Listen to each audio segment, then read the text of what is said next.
The Swiss call this cheese fromage d'alpage, which means cheese from the high mountain pastures. Master cheesemakers retreat to their chalets high in the Swiss Alps to make this special cheese. These individuals follow a tradition of cheesemaking that goes back to the Middle Ages.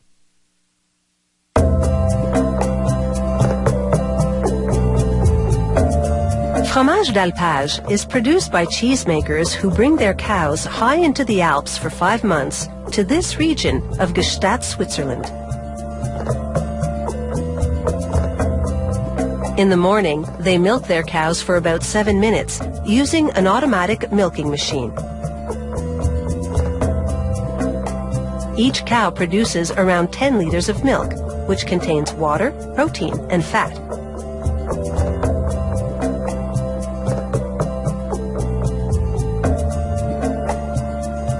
"12 hours later, he removes the fat, which rises to the surface. He adds a starter culture, which helps preserve the milk. A wood fire then heats the milk for 20 minutes at a constant 30 degrees Celsius.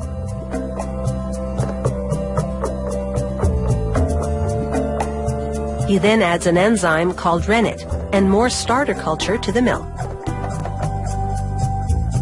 After about 40 minutes, these active ingredients coagulate the milk into cheese curd.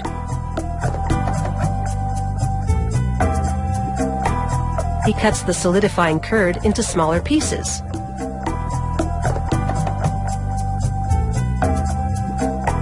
To maintain an even heat, he keeps blending the curd and the liquid together.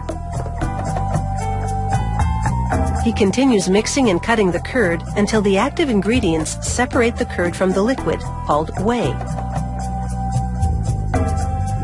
To make cheese, he will use only the grains of curd. An electric mixer then completes the separation.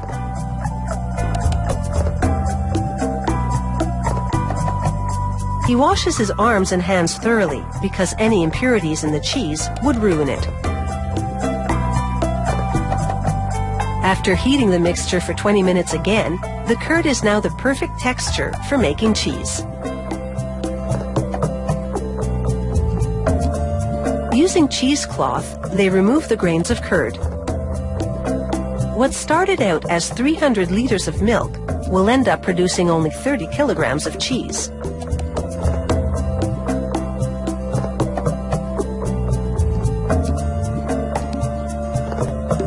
The cheesemaker stuffs the sack of curd into a mold and works out some of the whey.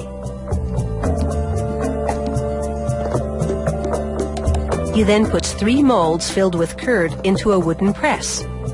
And using a wooden block that distributes the pressure evenly, he squeezes out more of the whey.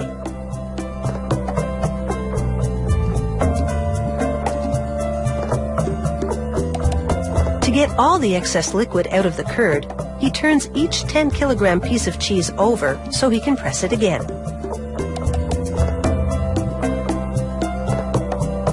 Too much liquid in the cheese would affect its shape and quality, so he does this a few times, then leaves them in the press overnight.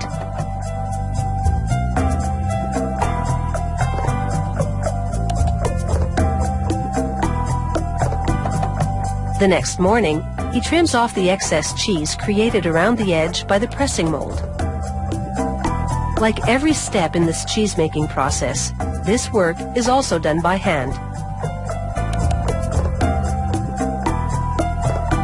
He soaks the cheese in salt water for 24 hours to conserve, harden, and intensify its taste.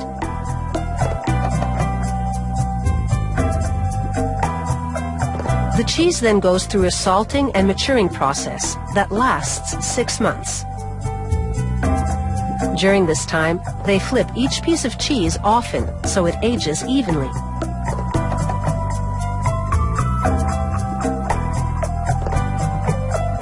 After a final surface cleaning, they put the 10-kilogram pieces on their sides to air dry.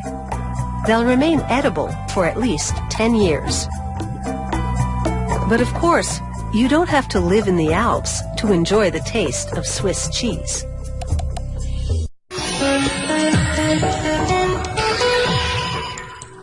When roller skates were invented by the Dutch in the 18th century, they put a whole new spin on skating. Before that, people could only skate on iced surfaces, so the sport had definite seasonal limitations. The wheels of those first roller skates were wooden spools, but today's manufacturers have come up with some better tricks to make them. Roller skates have improved by leaps and bounds. The wheels are made of strong, lightweight polyurethane, so there's nothing to hold you back. They start with the shoes. A die press punches out leather patterns called quarters, 4 per shoe. They place 1 quarter under a foil strip and a hot die stamps it with the manufacturer's trademark. Then, using a template, they mark the locations where components are to be sewn, such as these racing stripes. They stitch them onto the leather quarters in 2 rows. The 4 leather quarters have been partially pieced together. Here, the operator finishes the job, sewing the shoe's outer layer to the liner.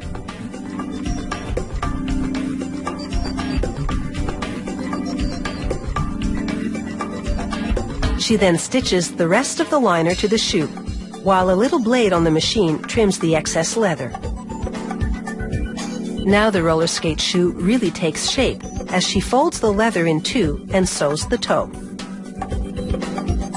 This machine punches holes and inserts eyelets for the shoelaces.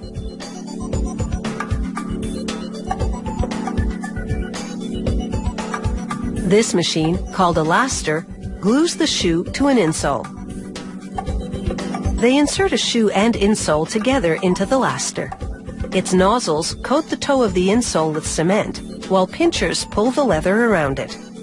Then automated arms press the leather onto the insole, bonding them together. Another machine then nails the rest of the shoe around the insole, and a worker pounds them in further. A final laster folds the edge of the shoe around the heel and drives nails into it.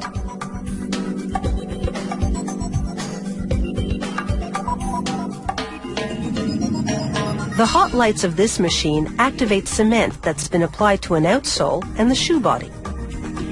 This allows them to adhere. As the cement dries, this hydraulic machine presses the outsole to the shoe to aid the adhesion. They stitch the outsole to the shoe for reinforcement. After all, roller skate shoes have to hold up to the rigors of the sport.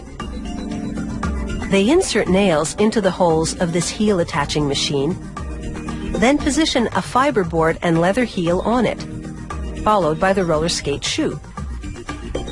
Mechanical drivers thrust the nails up into the shoe, firmly attaching the heel. An operator then forces the rubber sole against a circular cutter to remove the excess material. Next, they screw a polyurethane toe stop into a skate frame. They drill through holes in the frame to make corresponding holes in the shoe.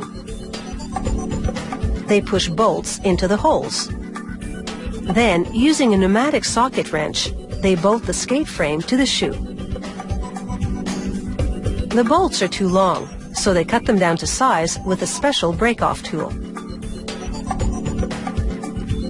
They slide polyurethane cushions onto kingpins, then install bearings in the hub of each wheel. A carousel conveyor delivers the wheel and bearings to a tool that presses them together. With the wheels now linked by axles, these skates are almost ready to roll. They mount each wheel assembly on a kingpin, then install a second cushion ring. These cushions can be adjusted by the skater to change the feel of the skate. A tweak to the axle confirms the wheels spin freely. It takes about 4 days for the experts to make a pair of roller skates.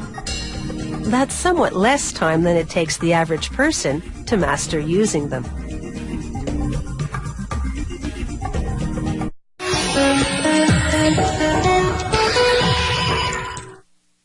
Colored pencils come in basic color packages for school children, upgraded sets for architects and other professionals, and elaborate collections of shades for the serious artist.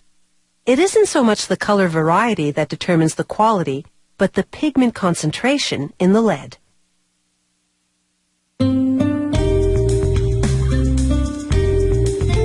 The core of a colored pencil doesn't actually contain any lead. It's composed of pigments, minerals, and binding agents.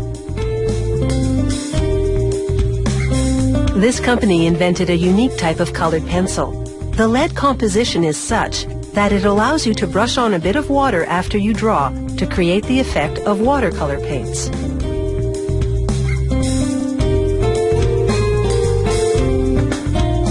Colored pencils start with a combination of pigments. Every shade has a specific pigment recipe. They produce a large quantity of one shade at a time. Following that color's recipe, they meticulously weigh the different portions of ingredients.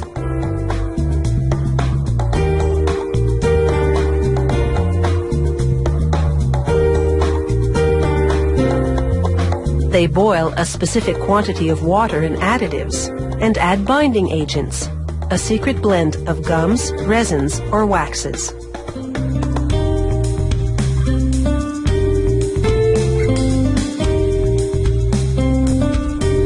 The ingredients expand in hot water, forming a paste. Workers then mix the pigments into this paste.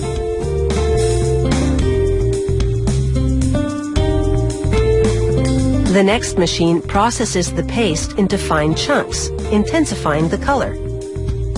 The chunks move by conveyor belt into a cylinder that compresses them, then feeds them into an extrusion machine. The extruder squeezes the paste in a continuous stream that is the diameter of the pencil lead. In a top-secret process, the next machine chops this long lead into pencil-length leads. But the leads can't write just yet. They're bathed in a vat filled with a mixture of chemical waxes. These waxes coat and impregnate the leads, in this case, red ones. Wax is a color delivery vehicle. As you write, it rubs off and adheres to the paper, taking pigment with it. With the leads now finished, the factory subjects random samples to quality control testing, including a break test and a durability test, in which each lead must yield 100 meters of writing. This company makes its pencil bodies from cedar wood. This machine carves grooves for the leads, then coats the surface with a thin layer of glue. The planks pass under a wheel that places the leads, then through another machine that slips a second grooved plank on top. The next machine carves the hexagonal shape, then slices the pencils apart.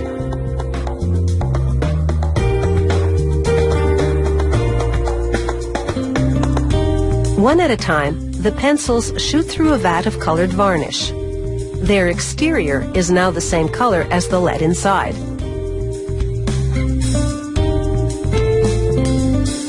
Once the varnish dries, a heat stamp burns the company name and color number into the wood, filling the lettering with colored film.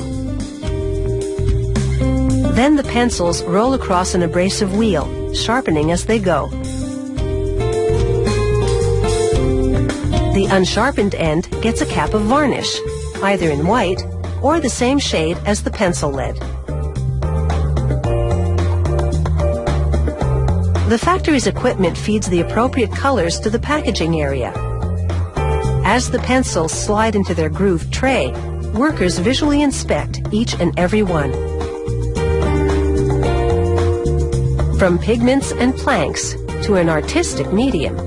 The story behind the making of colored pencils is hardly black and white.